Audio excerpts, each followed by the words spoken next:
Ashley, literally as we're sitting here, I was trying to pull up a couple of things on the Facebook group because there was some feedback that I wanted to talk about at the top of this episode. And Lori Yancey has tagged me in a post just minutes ago. Hey, Joel, Excellent. just in case you have a little extra cash laying around and are in need of more room, the Dark Shadows mansion is for sale. What? The Dark Shadows mansion, 207 Ruggles Avenue, Newport, Rhode Island.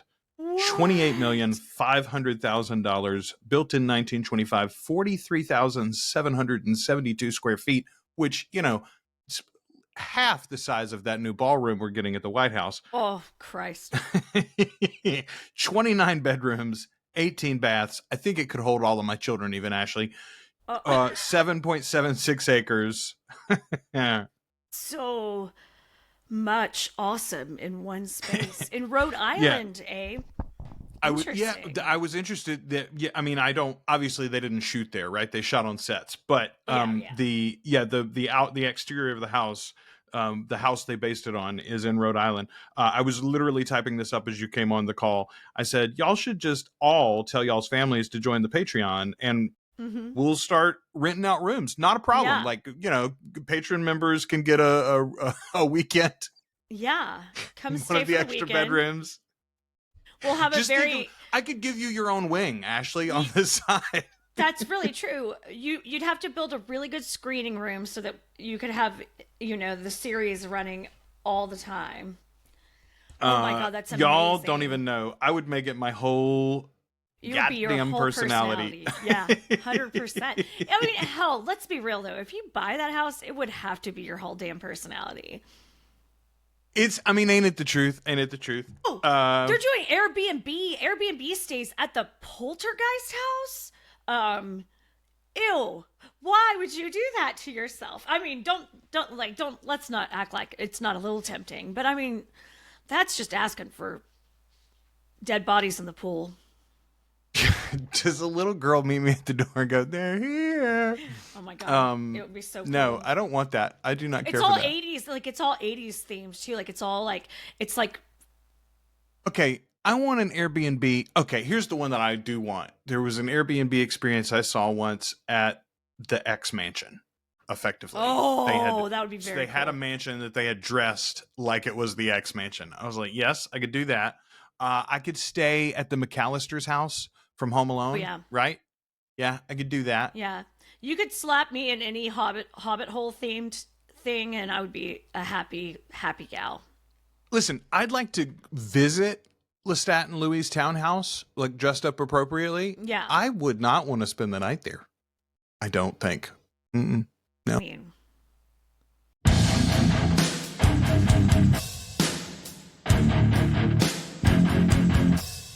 welcome to the Articulate Coven, the original, unofficial fan podcast and community for Anne Rice's Immortal universe, The Vampire Chronicles, Lives of the Mayfair Witches, and the Immortal Universe TV series from AMC and AMC Plus.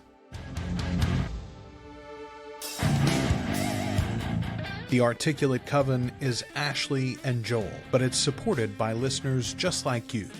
Find out more at articulatecoven.com/join. All right. We are the Articulate Coven. We're a podcast and fan community about the original, in fact, about Anne Rice's Immortal Universe and of her books, the adaptations thereof, and especially the AMC and AMC Plus TV series. And right now, we're talking about Talamaska. We are your hosts. I'm Joel. I'm Ashley. And we are the Articulate Coven. Talamaska episode 3 is the task at hand, Ashley. You see what I did there? It's the title of the episode. So a well-placed pun right off the bat. We are less than 4 minutes into this, kids, and we've got a dad joke already. Let me tell you something, Ashley. I think I love this show. I think I love it. Yeah, I think I do too. I'm having such a good time watching it. It's so fun. It's different and surprising, even for people like us who are very steeped in the books. And Yeah. yet it does several times in here. I've got specific notes where I reference this feels like the book in so many, or the books in so many ways. Book. Yeah, a part of the book. Yeah, yeah.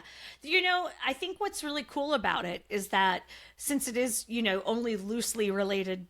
I mean, it's not just loosely related. I mean, it's pretty like, you know, it's in the universe for sure. I really am invested in these new characters. Like, I am like really interested in their stories. This one got me so interested in Helen. You know, like, what is Helen's deal? You know, like, I mean, they're doing such a really good job of setting up a really tight 6-episode story. Some really cool connections in this episode specifically that made me think about some Stephen King stuff we'll talk about. And which is interesting because as this series is running over on HBO Max, they're running Welcome to Derry season 1 right now, which as we're recording this, we have not seen any of. We didn't get early episodes of that because we're not going to be covering it on the show. It's I just rewatched the first two. I rewatched it part 1 and 2 the other day. They're on my list to rewatch this weekend, actually. Yeah. We've been burning through some horror movies, y'all. If it's been out there and on Shudder or Prime or HBO Max, like, we have done it dirty and watched it. Okay, a couple of pieces of feedback before we get to the episode properly. First of all, a major correction. Ashley, you and I did a tier list episode very recently. This is so funny. Folks loved it, so apparently. Funny. Most people really, really enjoyed it. And we've got a lot of feedback on the tier list specifically. We'll talk about that in our live stream episode from New Orleans, honestly. Good deal. That'll be such a fun place to talk about it. As you're listening to this, if you didn't watch the live stream, it's out there somewhere probably, even if you're watching this on YouTube. So go check it out. Okay, people dug the tier list. You and I had a really good time. We're definitely going to do more of that, I think. It was so much fun. Like, we should probably do a tier list of the books, of all Anne Rice books at some point, you know, maybe, or something like that. Yeah, that would be fun. Even if we just do the Vampire Chronicles, we're talking about what, 15, 18 books there, something like that, or the Vampire Chronicles and the Mayfair series, maybe. I fucked something up quite badly, though. Oh my God, it's so funny. This is the best. It's funny because you specifically called me out at one point. You were like, I've got some bones to pick about a couple of characters that you left off of here. And you were talking about Santiago, which we found he was just hidden. Yes, he was hidden. However, Nancy Ward pointed out, like, during our live stream, or during the, not a live stream because we didn't live stream that one, but during the live drop on Patreon, she was like, hey, you're wrong about Azim, actually. Azim is not the maker of Marius. Azim is the old blood god in the Himalayas who Pandora goes to see, and he's like sacrificing people by the hundreds, right? They're marching up to him in the tower. Yeah. And Akasha eventually visits him and takes care of that situation too. Yeah. That's Azim. Very minor character. Very minor character. So minor, in fact, I completely forgot he existed, honestly. If you would have said the old blood god in the Himalayas, I'd have been like, oh yeah. That guy. Did not remember his name. The name of Marius's maker is actually Teskhaman. Teskhaman is the guy who made Marius. He is the old god in the woods for the Druids. And perhaps we learn more about Teskhaman in future books that we've yet to cover here on this series. So we'll get to those eventually. So there's my big correction. Here's an interesting note, and I wonder, as you're listening to this, dear viewer, watcher, listener, whatever, person, you may know more about this than Ashley and I do as we record this. We had a post on our Facebook group this week where someone posted a picture from Instagram of the clapper for episode 306 of the Vampire Lestat, and the post was saying, that's a wrap. The question is, are there only 6 episodes in season 3 of Interview with the Vampire, now named The Vampire Lestat? Okay, there's quite a bit of confusion because there was a lot of discussion, and people had announced, and lots of people had posted online that there were some delays in filming. It was going to go into the early part of November, right? You had even said it on the show, I think. Right, yeah, because I'd seen posts about it, and then we'd seen rumblings that there's supposed to be some sort of filming in New Orleans. Yes. And then Mark Johnson the other day, after New York Comic-Con, he's on a panel somewhere in an interview, and he says filming's wrapped as we're recording this thing, that it, like, literally, like, the week of October 24th, 25th. He says Crazy. filming's already wrapped. Well, if 306 is the end of the season, then I think they have wrapped probably. Yeah, then it is definitely a 2-season story. Okay, that's the upside to me. If it is a six episode season, I say, okay, definitely they're doing 2 seasons then. And I do think it may have been the case. Somebody said, why would Rollin write less episodes for his favorite book? Strongly agree there. That's why I'm saying if this is 6 episodes, then it's a 2-episode story to cover the book. And maybe we'll pull in a 2-season story, to pull in the book. Maybe we'll pull in pieces of Queen of the Damned into those 12 episodes. But I think it's possible that they gave him 8. And just like in season 1, they were going to do, I think, 8 episodes. Mm-hmm. And then COVID happened, and it was going to be hard to get to Europe. And they go, hey, what if you did 7 for book 1 or the first half of the book? And then we go to Europe and you get another several. Yeah. And they were like, yeah, okay, good compromise. We'll do that. What if Rollin offered that here? And I do think that's possible. It's like they began to break this down and they were like, I can't do this in 8 episodes. Yeah. I'm not going to do it justice. We could rush through it, but you could get more out of it. Give me a little more time. And they're like, well, I can't give you 10 episodes. I can't give you 12 episodes in a season, but I could give you 2 seasons to do this book. What if we just agree to that? And so that's what I'm thinking is happening. Now, lots of people are confident that they film out of sequence. And while episode 6 might be the wrap, that means they've already done 7 or 8 or whatever. And that's possible too. Yeah. Yeah. That's a very good point too. Yeah. They do shoot out of order. It could also be a wrap on that could have just been a wrap on that filming location too, on that. Or that city, specific individual or actor. Yeah. Or, and here's what I think is likely. I do think they've probably wrapped because Mark Johnson said so. And we've seen a couple of other posts that say there was a wrap party. Okay. If the principals have wrapped, that means Rollin has probably gone home. That means that the Hannah Moskoviches of the world, right, they're not on set anymore, at least. And while there may be filming in New Orleans, it's like exterior crowd shots, extras, and we're going to composite with things we saw on basically, set. Yes. So I think that is entirely possible. Hell, they may film some of us, y'all. I hadn't thought about that, but like a crowd full of people dressed as vampires and dressed as vampire fans or whatever coming in and out of this event. It's entirely possible that they may shoot us while we're in New Orleans, kind of like casually or whatever. I don't know. All of that to say, I'm not certain what the deal is yet. And anybody that says they're certain, I think, unless they're with the crew, nobody knows. Nobody knows. They haven't made an announcement yet. That's my point. I do feel like it's a good indication that we're looking at a 2-season arc of Vampire Lestat and then a standalone Queen of the Damned kind of follow up. Which is what we wanted, right? Like, if you're asking me, Joel, wouldn't you prefer 8 episodes for 2 seasons? Yes. Would I prefer the old Walking Dead method where we get 8 episodes in the fall and 8 episodes in the spring? Yes. Yes, I would. Mm-hmm. Every year, yes, that would be excellent. We haven't gotten there yet, and it's not my money, so...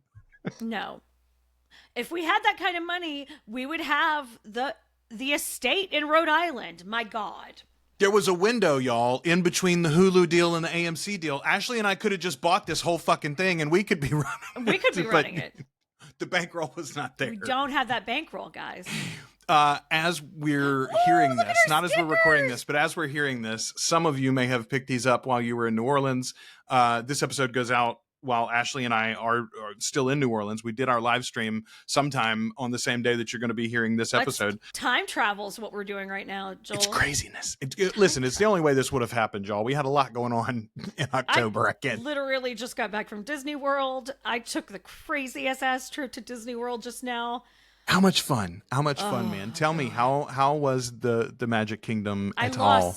I lost my mind on Rise of the Resistance. Lost my mind. Giggling, almost hyperventilating, crying. I was such a mess.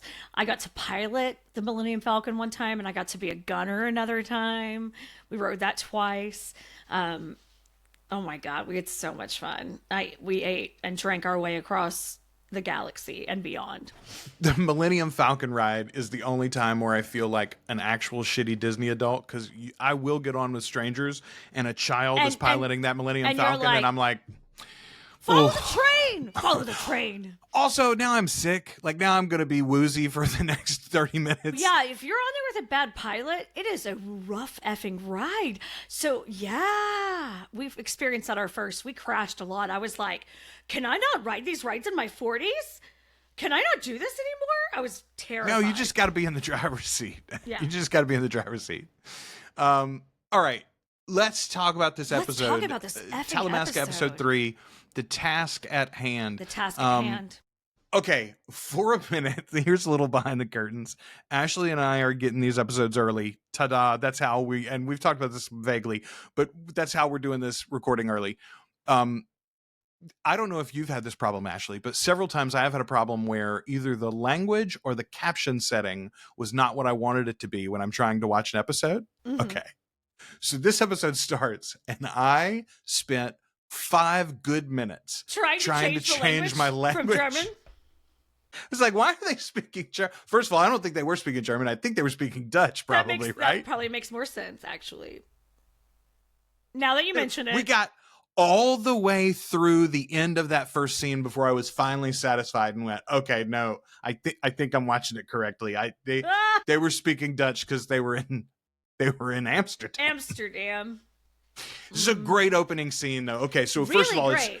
It's like it's a little disorienting. You're like, who are these people? And the language barrier is like, what is going on here? And they're doing a crossword. It's so innocuous. And you're kind of out of time too. Like you can't really tell what time what time period or what time of day it is, certainly, but like what time period it is, like what year is it? It was really cool because it was very disorienting. It was 1972, and we watch the fire as it burns the Talamascan collection. I mean, the whole library goes up, it looks like. And we find out later in the episode, that's exactly what it was. It was a true wiping out of the records of the Talamaska from that time. Makes you wonder, first of all, what else was going on in the 70s, Ashley? For our universe here. For our universe, you know. Armand was up to some nefarious shit. Doing some drugs in San Francisco, I can tell you that for sure. Yeah. I don't know. And it may have nothing to do with our lead vampires, but I did find the time period interesting.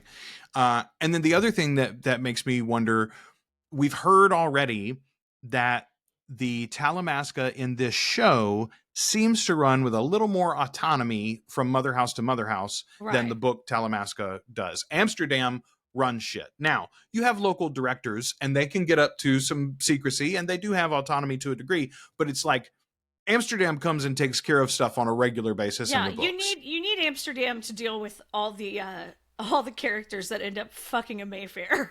Yes, somebody's got to keep the shit in line. So I'm wondering if this burning of the collection wasn't the impetus for that, like, slight alteration from our book universe, in that the agency becomes a little bit more autonomous and asynchronous, specifically to protect from such a thing, right? If everybody's got copies and everybody's got their own store of knowledge and everybody's sort of running their own little show, then nobody can attack us in that direct way again. You know, right. We don't know that, but I'm wondering. Maybe you don't keep everything in one place anymore. Yeah, exactly. All right, cut to the present as we finish our theme intro, whatever. Our grizzled detective is back. We talked about how much we like this guy in the second episode. He says it's an open and shut case. Open and Ashley. shut case. The ME though, medical examiner's like, womp womp. I'm not so sure. He's like, nope, she done him, and then she done herself. She's like, What she's just are a we waiting little for? thing. She couldn't have dragged his body around like that. Also, there's not enough blood in this crime scene. Women know what a crime scene is supposed to look like, guys. Listen to the ME. The detective just fucks off. Like, he literally just wanders off, and the two ladies are like, there should be more blood here, right? I think and there's not even like a dragging. Yeah. There's not a dragging trail. There's no spray. Again, she's so pretty. Why would she wouldn't hang herself? What a mess. Um, okay, so Guy is very nervously watching for a drop. He gets one, he chases it down, and boom, He's not very Helen. subtle this time at all, by the No, way. He is like, he like his races. first drop, he was like, I'm going to be subtle about it. I'm going to sit on the bench for a couple of minutes, look like I have some trash to put in the trash can. No, motherfucker just ran to the trash can, grabbed the phone. Is literally he pulls out the secret case, the magnetic case from the trash can, and immediately opens it and then pulls the phone out and looks at it right next to the trash can. Like, Yeah, if any counter agents are watching you, like, what are you doing? Bad spy work is what he's doing. So he goes, though, and Helen is there, but Helen is not alone. She is with our mystery woman from the club with Kevis the other night. Hottie from the club with Kevis. What I love, though, is that they're waiting upstairs at Guy's pub that he's been frequenting. So funny. And the barman, like, knows they're there like, and knows they're here for... They're upstairs. Like, hey, you know that rapport we've had where, like, I'm your local barkeep and you're my dude from down the street? Yeah. I'm also Talamaska Even that's paid, actually. bullshit. Yeah. Even that's bullshit, Guy. Every relationship in your life is sullied by this fucking organization. Okay, so Kevis was a witch, we learn. A witch. Very interesting. And I was so excited. I was like, okay, show me your take on witches. Show me a little witchiness here. And we'll get to it in a minute, but I was pleasantly surprised. Yeah. Yeah. So Guy is a little worried about the fact that he has now implicated himself in this crime scene he was stumbling upon. Your DNA is all up ins. But Helen says, no, Guy, your tracks are covered. You're fine. No worries. Don't even worry about it. Guy's like, and you'll what? Just sweep it all away? That almost enrages him more. I do love that. It's like, oh, this person didn't even matter. Like, these two people are dead and it's nothing. Okay. I literally saw, here's my political sidebar. I saw a thread today that said, first you're mad because the army's not getting paid. Then you're mad because a donor offers to pay the military. You see how you can't be pleased, liberals? And I'm like, yes, because our fucking tax dollars are already supposed to be paying the military. And random anonymous donors aren't supposed to buy them like mercenaries. Also, I don't know how accurate this is, but somebody said the $130 million or whatever was being offered is roughly like a third of a day's pay. It wouldn't even cover it wouldn't even cover an entire day for the entire military, I don't think. So don't break your arm patting yourself on the back for that, guys. But that's how I feel about Guy here. She's like, oh, you're covered. And he's like, and I'm supposed to feel better about that? Yeah. That woman that I liked was murdered. And the guy that I was tracking was murdered. And you're like, don't worry, I'll fix it with the authorities. This doesn't make me feel better, Helen. Yeah. I don't feel great about this group that I'm hanging with. Helen, are we the baddies? Yeah. I think genuinely this episode, the whole point of this episode, and some of it is a performance from Guy, but we see Guy as a through line go like, am I supposed to trust this organization? Yeah. Like, I like Helen and parts of this feel right. And yes, they've treated me well in my life, but like, I didn't sign up for the Truman Show. No, I know. And he didn't sign up for this. Yeah, that level of manipulation, finding out, like, even down to, like what you said, the fucking barkeep was like, oh, going upstairs for your meeting with the spies. You know, it's just like, God, is anything that I experience real? Even her, like, even the witch gal, like, was that even real? Was that real? Was that, like, nothing's real to him? And we don't know. We get a lot of information about Kevis in this episode, but we still don't really know whether it was genuine or whether that was real. Was he a target? We do know he was a target. He was a mission. Right. But also, I mean, you know, a lot of those Bond girls fall in love with James while they're supposed to be seducing him for the bad guys, right? You know, so it happens, I suppose. Okay. It's a whole ass trope. Yeah. Olive is the name of our mystery woman. Yes, That we was like the woman Olive. that was with Kevis in the bar. Very, very cool character. Great vibes. I like her confidence. I didn't write this down anywhere, I don't think, but she says to Guy at one point, "I'm your handler. I was handling you." Yes. Because he's giving her shit when they're leaving that scene with Helen. Yeah. He's like, what about the makeout session in the bar? She's like, trust me, you enjoyed it a hell of a lot more than I did. That was more for your benefit. Heavy implication there that Olive is not bi. Olive is a lesbian who was there to make out with Kevis, and she was handling Guy because that was convenient. Yeah. Okay. We get an info dump from Helen though back in the bar before Olive and Guy leave. We refer to it as the 752. Something important has gone missing. We don't have a name for it. That's what Helen says. Okay. First of all, Helen even says this, but later we get confirmation because Olive doesn't believe in it at all. Most of the Talamaska does not believe this thing even exists. Yeah. But the idea is that the burning in 72 wasn't just an accident or wasn't just arson.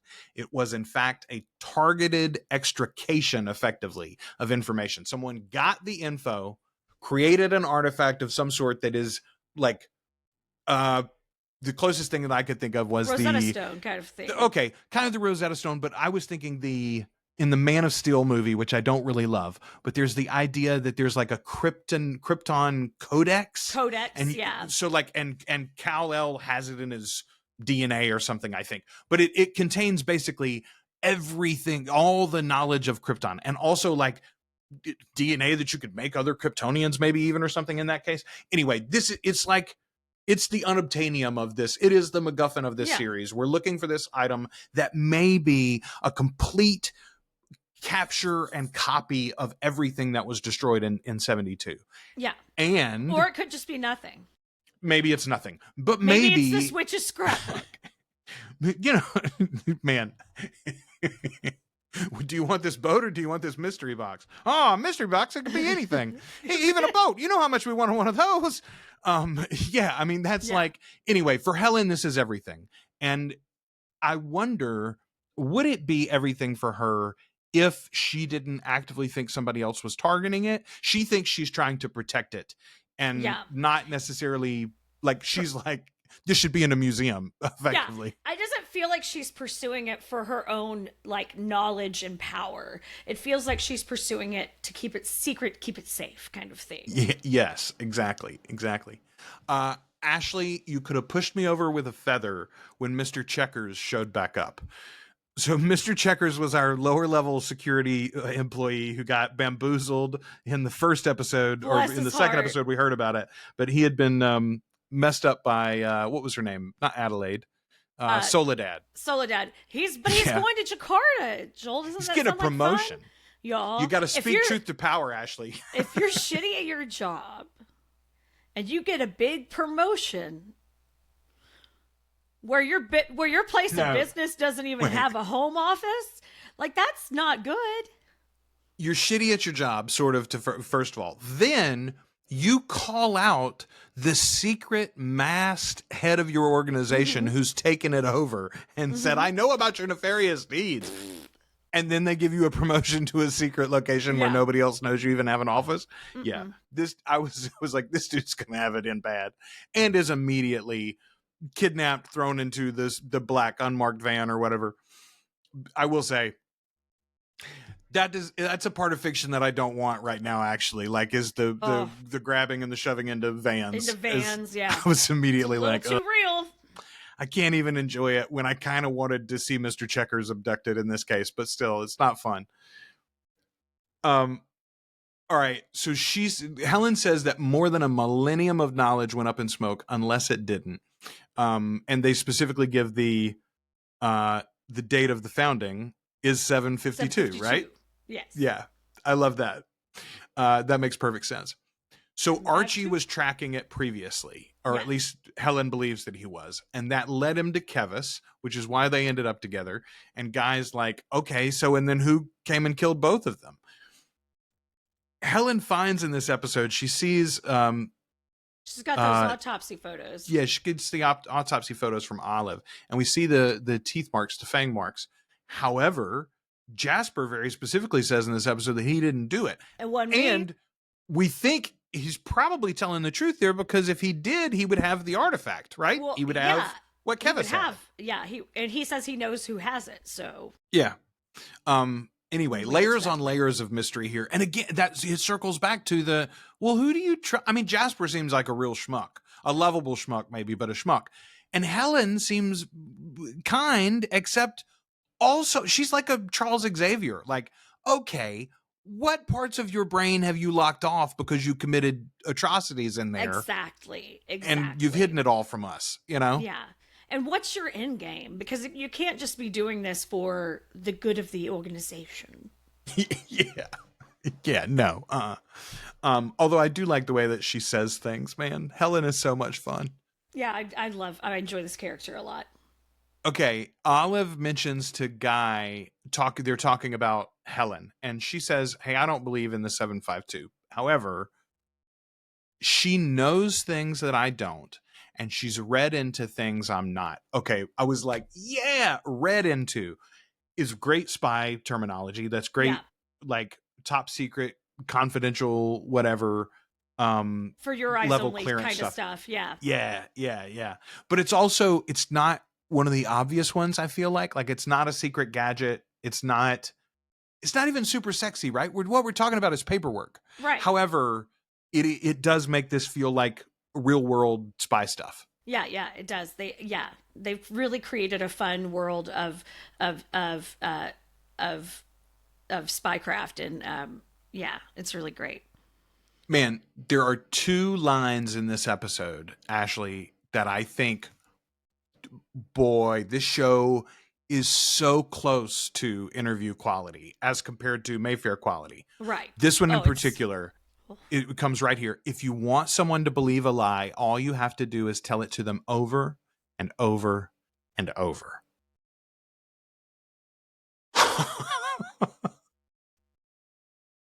You didn't see what you thought you saw?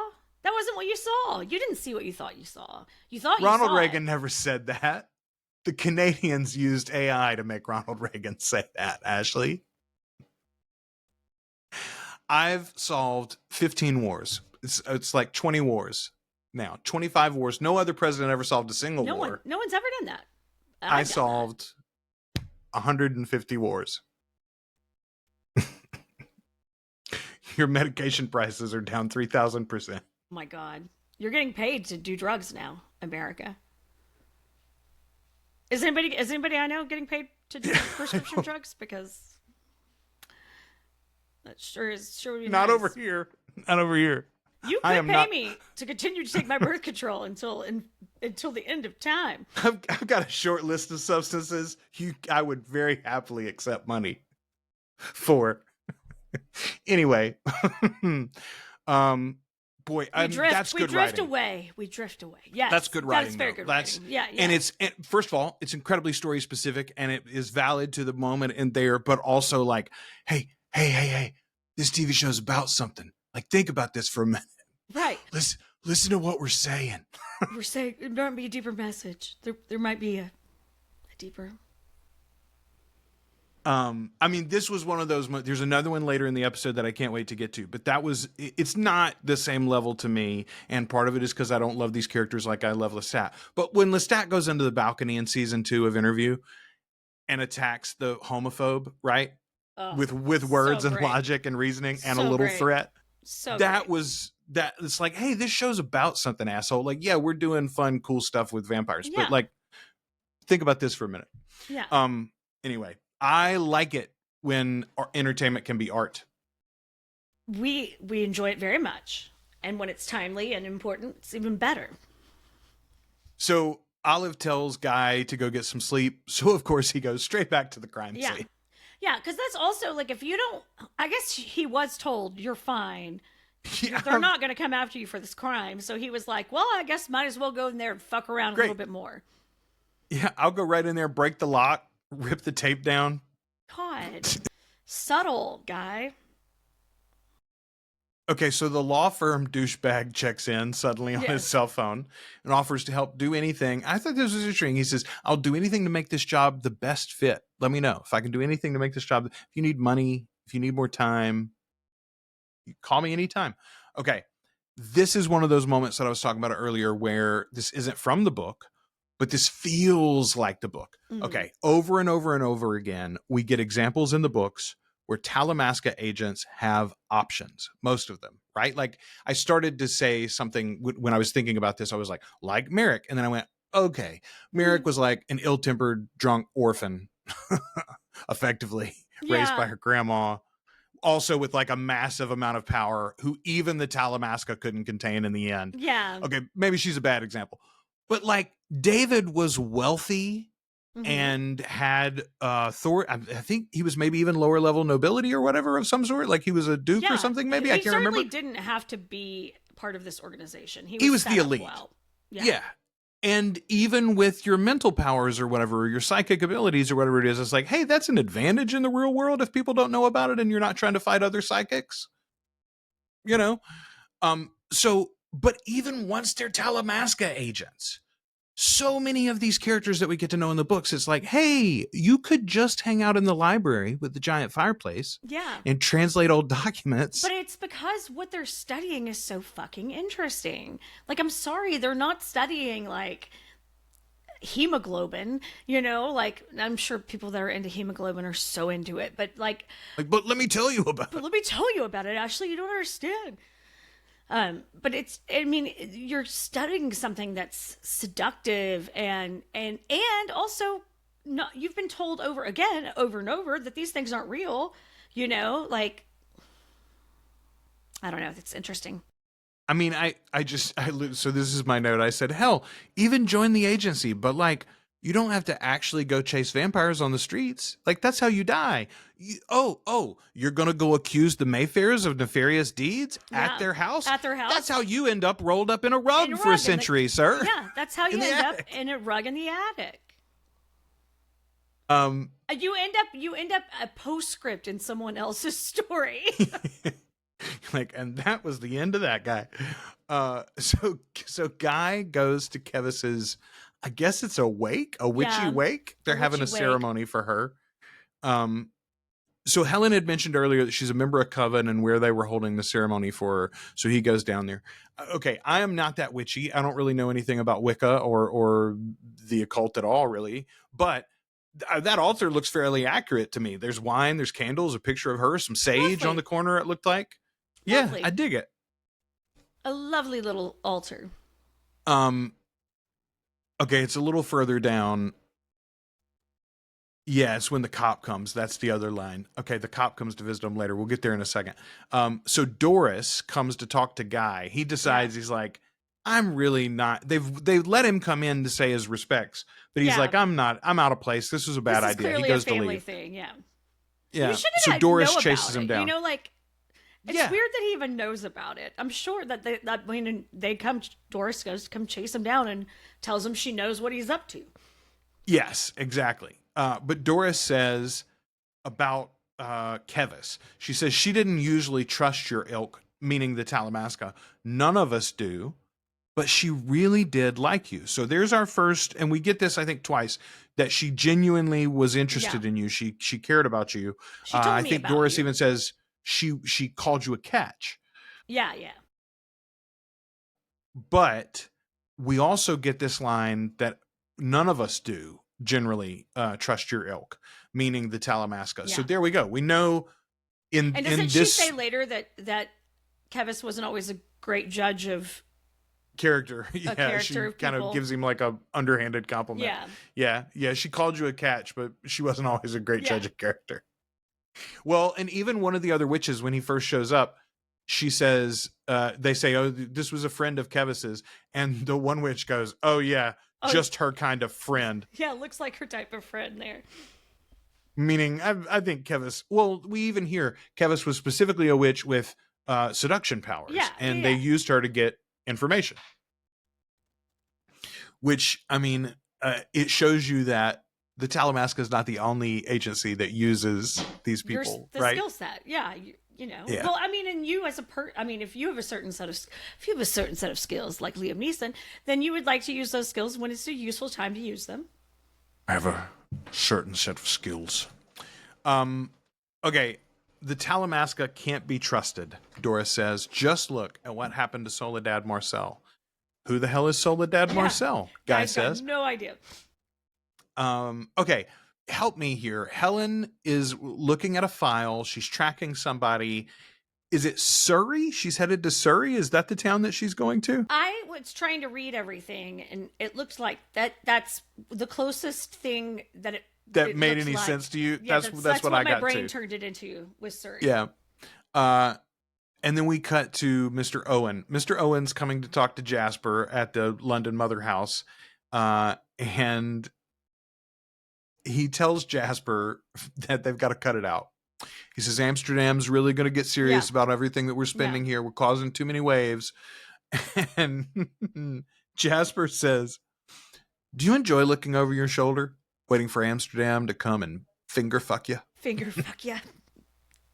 I love Jasper. What a wild character. So Owen asks, is this really all about power? Is that what it comes down to? And Jasper says, for you, this all comes down to cancer, doesn't it? Owen's got cancer. He's dying, Ashley. Yeah. And old Jasper's keeping him alive with his bloody blood. Okay, suddenly makes a whole hell of a lot more sense what's going on here as far as their arrangement and why everybody else feels so squirrely about it and you know what Owen is gaining from it, et cetera, et what cetera. Owen's gaining from it, I think, is that's now we know the why. Just going to try to live. He's just trying to live. And I mean, you know, what if you listen, what trial wouldn't you sign up for? Yeah, if you had what a vampire island friend, wouldn't you fly to? You know? Yeah. What vampire friend would you not suckle on? Indeed. But also, what a perfect deal for Jasper, because he can literally meet this out in such small increments that it might take forever, you know, as long as he needs it to take. It's going to take exactly as long as he needs it to take. Yeah. He's Jasper, here for a long time and a good time. Yes, very much so. So Olive goes to cover Guy's tracks. She puts on a disguise, gets an ID that is an MI5, and which is like the British FBI or CIA, right? Basically, and goes to try to cover Guy's tracks. She's going to pull those autopsy files that we talked about earlier, and all it does is further ignite that female medical examiner's interest in this case. Why do you need these? What is that for? As soon as she's gone, she's like, print me a copy of those images. He's ASAP. like, what? Do it. Do it now. Do it now. I don't want to have to explain myself to yet another man today. So we figure out where Mr. Checkers has gone. Checkers is locked up underground somewhere. And as soon as they brought out the livestock, Ashley, I was like, oh, dear Mr. Checkers. Oh, no. I assumed that he was going to get fed to the revenants. That's what I thought too, but no. Alas and alack, I believe he's becoming one. Okay, so we watch this series of events. Jasper comes in and talks to him for a little while, and Checkers is pleading and offering him the world, right? I'll do anything. Please don't do this. Jasper bites him, seems to drain him enough that he probably would have died, right? He seems incoherent and he's lying there, but he's not dead yet. And then he is given some sort of liquid out of a pitcher or a carafe. Ceramic. Yeah, carafe. There you go. It didn't exactly look like blood, but we don't really see it being poured. We only see it kind of bubbling up and coming out of his mouth, or something bubbling up and coming out of his mouth. He doesn't get very much of it, though. I'll point out. It's not even a whole pitcher's worth. No. And then they bury that son of a gun. Okay.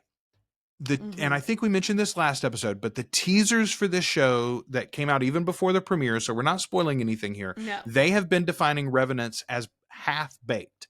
The actor that plays Guy says it's like an underdone meal, basically. Yes. They're not quite baked yet. You did not let your dough proof.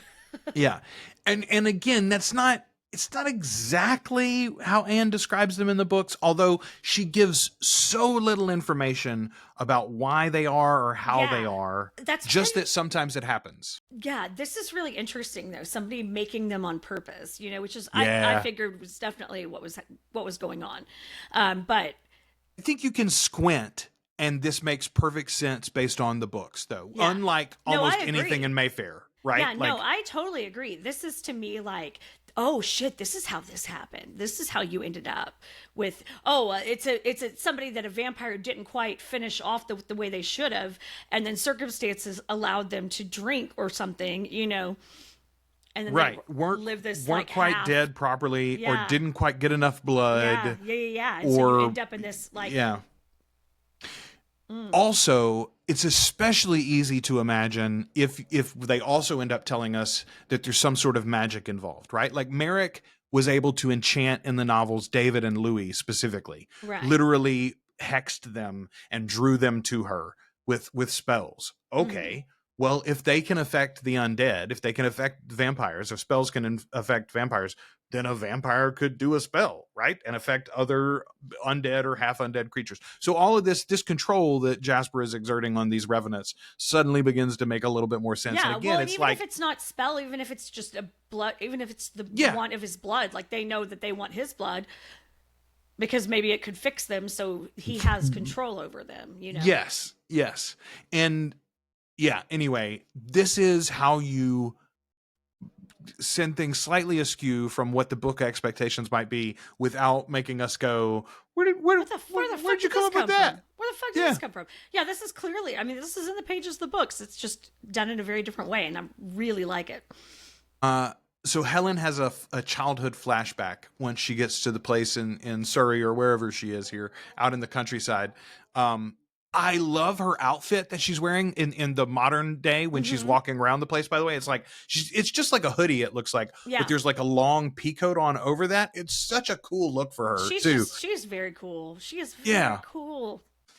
Okay. We get a glimpse in the bedroom first, and the little girl or the two little girls that we saw in the photo from previous episodes are clearly here. Okay, one of those is Helen, surely. Who's the other one exactly? It's unclear. But we get several flashes of them in the dormitory bedroom first, then in a cafeteria setting. Okay, the cafeteria is the one that really set me off, though. Okay, there's a lot of kids in the room, and there's a few people in like white outfits with nursing hats on a couple of them, it looks like. And you're like, okay, we got cafeteria workers maybe, or nurses. But there are two figures that are men, very clearly masculine figures. One of them especially is like wearing a fedora and a trench coat, and he's in the corner of the room watching the room.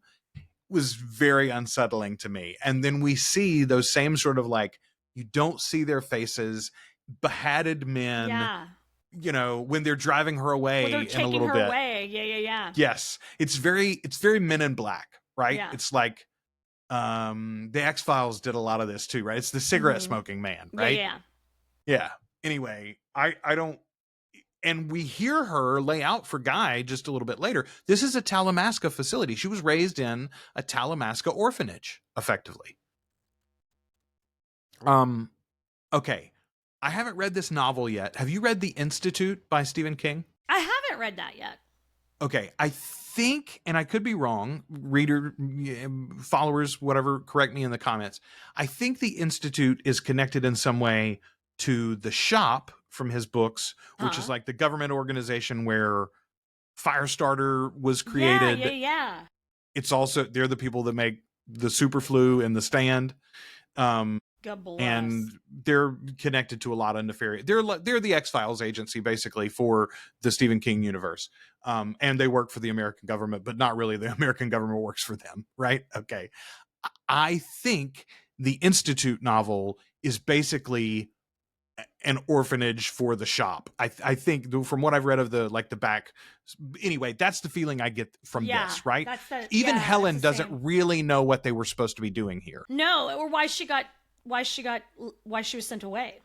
She says, they took me in when I was 8 years old. Her mother and father are killed in a car accident. Her dad was a drinker, an alcoholic, and runs into a light pole, I think she says, or something. But we see there, when she's discussing the death specifically, it's her sister. It is her sister, the other character, because they're holding hands at the gravesite, right? Before the agency took them. Okay, so they're taken in by the Talamaska and they're sent to this orphanage. And even though it's kind of a weird situation, Helen has effectively fond memories of it because it was like a place for her to be, and they reset her life, and like she feels like she came out of all of this well. Yeah. But I think we are going to find that this did not go well for her sister who remained. Yeah, 100%. She says, Helen says, whatever they were looking for, I don't think I had much of it. They sent me to the States. My uncle took me in. Others stayed much longer. And we see that her sister is left behind. Yeah. Okay. Does the timing work out for her mom, for Guy's mother to have done a bad thing in 72 and have been Guy's mother? I think Guy's younger than that, right? Yeah. Guy's younger than us for He's sure. Younger than us for sure. And I was born in so like 79. mom would be elderly. I mean, not elderly, but she'd be elderly for a young mother to have been Guy's mom. Anyway, so I don't think the timing works out for Guy's mother to be Helen's sister. Yeah, she'd have to be like 70. Yeah. But I do think if at the very least Helen is seeing like a replay of her own childhood, and she's trying to do for Guy what someone did for her. Yeah. And yet here she is using him. And I wonder if we're going to find out. I do think that there's a familial connection there that we're going to find out about. I do think that there's maybe not familial. There's another connection there we're going to find out. Yes. Agreed. There's something there for sure. Here's also though where we learn Helen isn't her name. He goes, I bet Helen's not even your name. She says, of course not. Damn it, Helen. It's like, I mean, but it's a perfect example of how long she's been in this world and how she doesn't even understand Guy's hesitance or reticence at these ideas. She's been saying yes and for so long. She does not even know how to say, wait a minute. He's like, they kidnapped you as a child and then threw you away, and you were like, oh yeah, that's who I want to work for the rest of my life. She was like, they gave me structure and purpose. Yes, and okay, Guy tells Helen he thinks I'm bait on the line. You want my mother, and you're hanging my ass out there to see if she'll bite and come out of hiding. Helen tells Guy, your mother did a very bad thing. We lost her. She's a fugitive. The Talamaska has been looking for her for years. Okay, again, I don't think the time lines up that no, it could Guy's have been mom the library. didn't burn down. Yeah, Guy's mom didn't burn down the library, but I do wonder what she did. Yeah. Okay. He says, fuck this, I'm out. And she says, that's not really an option that's available to you anymore. No. She never says it. But did you get the impression that she would just frame him for Kevis's murder if he leaves? Oh, 100%. Or, or they've already arranged for that job not to be a thing. Or they've already arranged for ... Or they've already arranged for the. Yeah, well, she very specifically says, I really wouldn't do that or something like that. I really wish you wouldn't try that. First of all, she never says do that. She says, I wouldn't try that. I don't think he could leave the country. I think they would just have him arrested and let him rot in prison in Britain if that's Easy what peasy. he wanted to do. Yeah. But it shows you how, like, we can't trust Helen because she would straight up write this dude off if he was no longer useful. Okay. This is where the other line comes in that I like so much. The medical examiner goes to visit the witches, and she's talking to Doris specifically. And she's trying to get some information. She says, hey, I want to, we do this profile on the dead. And she goes, yeah, I know what you're talking about. Oh, yeah, okay, of course. Anyway, who are you all anyway? And she's talking about all the witches. And Doris says, we're just friends. And the medical examiner says, all living together on a houseboat? Bit unusual, huh? And Doris does this lovely thing. She turns around. She goes, do you live alone? Yes, I do. Are you happy? No, I'm not. if it's unusual, maybe the problem is with what's usual. Yeah. And scene. Genuinely, I've said this on the show before, the David Lynch line from Twin Peaks, change your hearts or die, right? Like that. Yeah, man. You're the problem, actually. I'm sorry. Yeah. Like, you gotta get with the times, Look buddy. at things in a different way. See things through a different set of eyes. Yeah. What's the Bob Dylan line? Something or you'll sink like a stone. Yeah. Anyway, man, like, times they are a changing. All right. So Helen suggested to Guy, just go up and knock on the front door. Yeah. So that's exactly what he does. He goes Yeah, to the he mother does. house. He knocks on the door. Says, I'd like to speak to the manager, please. I love that Owen is, he's like, I don't know what you're talking about. Yeah. I'm the boss. Yeah, sure. Talk to my security guy. I'm sure he's getting a big laugh. Meanwhile, Jasper freezes time. Yeah. While Owen is still pretending to not know what he's talking about. Okay. First of all, the effect here is just like an Interview with the Vampire. I like Yes. that. Consistency in the universe. Thank you. This isn't really a thing from the books exactly, this time freezing deal. No, but However, I like it. you can make arguments that it's like, he's not really freezing time, right? It's a telepathic speaking, Yeah. and he's enchanted the rest of the room so that it's all happening on a different level or whatever. And it has to do with their hyperspeed abilities, maybe even, or blah, blah, blah, blah, blah. Okay. It doesn't matter. It looks cool. It's very effective. This is a love great it. thing. Yeah. Yeah. And it's a great way to get some information across in a simple, quick fashion that is still like believable within the storyline. Okay. Guy just tells him everything. He literally tells Jasper like, the the first truth. 2 episodes and Here's most the of this truth. third one. Here's my truth. This is what I've been doing. How have you been? How have you been, Jasper? This, and I still think it is. I think this is subterfuge for Guy, right? Yeah. Like, he's laying it all out to this is Luca Brasi, right? In Godfather, where he goes to have the meeting and say, I'm not a fan of the Corleones anymore and I'm looking for a better deal, kind of thing. And he's undercover, even though he's telling all the truth. Yeah, he can say all that to Jasper and know that it's going to come across as the truth because it is the truth, even if that's he is mad. Yeah, everything he says is true. So if Jasper wants to get in his brain and diddle around, he's going to find that everything he says is the truth. Meanwhile, for Guy, he genuinely has put himself in a position now to where if the Talamaska really are the baddies, he could find it out and have an ally who could genuinely help him fuck them up, actually. Yeah. And if this guy doesn't turn out to be an ally, this is definitely an enemy you want to keep your eyes on. Yes. And also, like, everything's serving him. Everything is serving the beam here. Yeah. And I'm intriguing and interesting now. Like, he even asked him. He's like, "So are you interested?" Yeah. But he is interested. Jasper is interested. He's laid out here a scenario, even though Jasper probably thinks, he's trying to fuck me here. He's playing me probably, but it doesn't matter though. I want to ride this for a minute. I mean, fuck, I'm immortal. What's going to happen to me? I'm going to be fine. Exactly. Jasper says, you know what it looks like, talking about the 752, and I know who has it because I know who killed Archie. You and I really could have some fun together after all. And then we see that Doris has been watching Guy. Now, what does Doris know about what's going on in the Talamaska mother house? I don't know. We don't know. How great is her psychic power? But she does know that Guy went in there, and she does know that Guy's not coming out. Well, and she knows that they're fucking with the Like, she knows, like, her group keeps an eye on the Talamaska. So there's some knowledge and some, like, awareness of what's going on, at least to them. Yeah. So, again, here's what's crazy.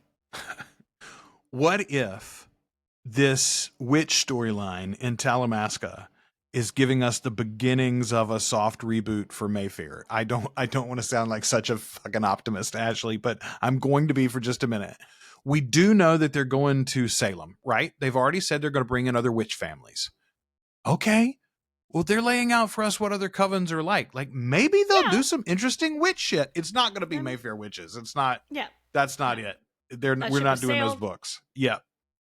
But you could talk me into believing there's going to be interesting episodes in season 3 is all I'm saying. Pollyanna.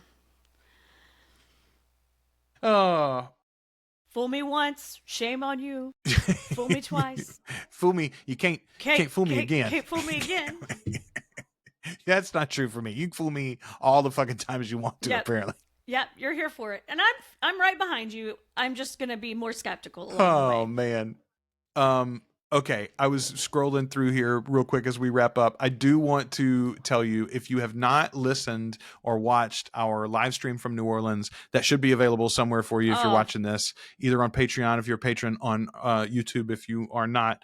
But that will be a very good time. We're going to talk a little bit about the Anne Rice Celebration of Life event, of course. We're going to talk a little bit about all of our fun adventures in New Orleans and meeting a bunch of you in person. It's going to be a lot of fun. Drinks on a balcony. Yes. I'm like, it's so close. It's so close we can taste it. It's so close. Except through the magic of time travel, we're already living it. Already living it. And we have already done a lot of it. In case you are watching this episode on Patreon and you also happen to be in New Orleans and for some reason you didn't know I have these, come and find me tomorrow morning. Yes. Somewhere in New Orleans and come get a sticker. We have stickers. I have a couple left. Yeah. Ashley's got some too at this point. I'm so packing stickers. come get some stickers. All right. So excited for one. Next week, only one episode. We've spoiled you with 2 a week for 2 weeks now, and I'm sorry. But next week, you're only getting 1. It's so funny because we were like so proud of ourselves for getting so ahead. We're like, we're brilliant. And now we're just like, here's 2 episodes. You get 2 episodes and you get 2 episodes and you get 2 episodes. And I've recorded over the last couple of days, like 10 episodes of Dark Shadows, since we talked about that at the top too. Which, by the way, we mentioned that and then I never even mentioned it. If you aren't watching my reactions to Dark Shadows, they're on YouTube, they're on Patreon as well. You get them early and ad free. You get 5 a week instead of 3. But Dark Shadows is the original supernatural soap opera. It's a lot of silly fun. The first like 200 episodes are less supernatural and more soap opera. Then Barnabas the vampire shows up eventually. Yes. But it's all delightful. I do the reactions. They're about 12-15 minutes long, depending. If a lot you of were fun. a fan of Check 'em out. Passions in the 90s and the early 2000s, then This is gonna be right up your alley. recommend Yeah. this more. Yeah. Passions is going to get there in the future. I've just got 1,200 episodes of this fucker to get through first. Well, when you get there, I will fucking watch some Passions. Somebody pointed out to me the other day, by the way, and I think I've mentioned this on the show before too, but like there are movies that came after that series. There's a reboot series that only had 1 season. There's there that are movie, the books. movie they did with There's Johnny the movie, Depp. and That was there's a real... there's an ongoing comic book series that extends the original TV show. Shut up. That's interesting. That just started coming out. Yeah. I haven't read any of it, obviously, because I haven't finished the series. But yeah, you got to get caught up. You got it's all there. 1,500 more episodes to go. Yeah. Y'all, since we've seen a lot of you this weekend in person, I just want to take this opportunity to say, and I'm sure I'll say this in the live stream too, how much fun this all is. Yeah. Like, we got to go see the Anne Rice event. We got to see each other in person for the first time in a long time. We got to see you all, some of you up close and personal, and even the ones that couldn't be here with us in New Orleans, you're getting to live vicariously through us on the Instagram stuff and the YouTube live stream and everything else. So, yay. I like this clubhouse that we've built, and we couldn't have done it without all of you. So thank you. We'd be here by ourselves just talking to each other. It's much more fun with you all. Yeah, we probably would we wouldn't do it week round, year round. I'll tell you, every week, year round. I'll tell you that. That's true for sure. Yeah. All right. Thank you, everybody. And thank you, Ashley. And thank you, AMC, for making a good Immortal Universe show. Praise. We're having a great time. This is a really good time, y'all. I mentioned Mark Johnson earlier, but another little tidbit that dropped this week and I thought was interesting. He was quoted as saying 3 to 4 more series from the Immortal Universe. Okay.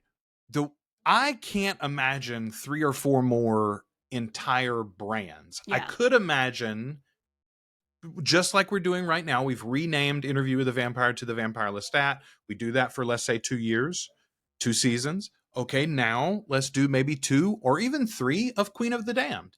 I could even see, and this occurred to me suddenly, what if we do 2 years of Queen of the Damned, and it is the Queen of the Damned storyline, but then we do a 3rd season of the Queen of the Damned TV show, now that it's its own brand, which is just that Ancients prequel series that we've really talked fun. about before, right? That'd be So really there's fun. options there. Night Island, he's mentioned specifically before, is still in some sort of pre-production. Yeah, I'm really excited to hear that that's still on the table. Yeah, he's called out Memnoch the Devil specifically in the past, which is like, how do you make that its own TV show? Even if you're going to put Lestat in it, I sort of wonder, would you name 2 seasons Memnoch the Devil? I don't know. I would want it because that's a book that I really enjoy, but God, you want to talk about weird. It is. It's I don't know, man. Tale of the Body Thief, the same way. Like, I could see a couple of seasons name that. I don't know if that's what he means when he says 3 or 4 more. Yeah. They don't own the Mummy.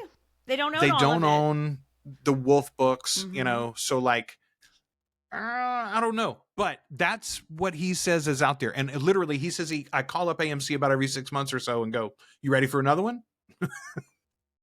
y'all got some more money to spend yet? Which one to do? Another one. I do love the idea of Mark Johnson as like the DJ Khaled of TV. Yes. Of Anne Rice's Immortal universe. Another one. All right, we'll be back for another one in a week. Episode 4 coming right at you as Talamaska continues on. So we'll be weekly until the wrap up there. If you are a patron member or if you're interested in supporting the show, you should have a poll up when this episode drops for topic episodes or maybe our movie nights or whatever. Yes. Hey, what are we going to do next as we go into the holidays? So check that out online and come back and join us next week. Until we talk again, we have been your hosts. I am Joel. I'm Ashley. And we are the Articulate Coven.